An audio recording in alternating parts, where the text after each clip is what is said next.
ఇది ఎందుకు ఇలా డైవర్ట్ చేస్తున్నారు? నిజంగా మీకు రాజధాని మీరు చిత్తశుద్ధి 2014 నుంచి 19 వరకు 50,000 ఎకరాలు ఇంచుమించుగా సేకరించారు. ఆ తర్వాత 5 సంవత్సరాలు అధికారం కోల్పోయిన తర్వాత మళ్ళీ ఇప్పుడు అధికారంలోకి వచ్చి మరో 50,000 ఎకరాల్ని అదనంగా సేకరించారు. ఎందుకు అంటే ఆ 50,000 ఎకరాలు ఏముంటుంది? జస్ట్ ఒక మున్సిపాలిటీ పరిధి అన్నారు. అంటే 50,000 ఎకరాలకు సంబంధించినటువంటి రైతులకు 5 ఏళ్ల తర్వాత మీరు ఆడినటువంటి మాట ఇది. ఇప్పుడు మరో 50,000 ఎకరాలు, మొత్తంగా 1,00,000 ఎకరాలు. ఈ 1,00,000 ఎకరాలను కూడా అభివృద్ధి చేయాలంటే, ల్యాండ్ డెవలప్మెంట్ చేయాలంటే 1 ఎకరాకి 2 కోట్లు అవుతుంది అంటున్నారు. అంటే సుమారు 1,00,000 ఎకరాల కోసం 2,00,000 కోట్లు ఇప్పుడు పెట్టుబడి కావాలి అంటున్నారు.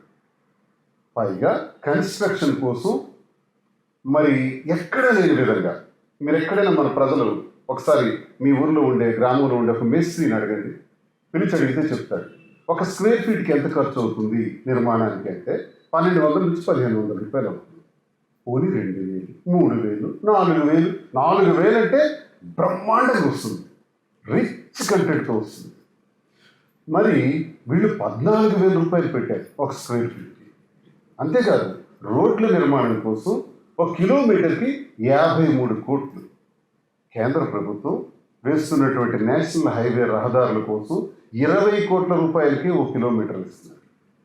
మరి 53 కోట్లు ఎందుకు?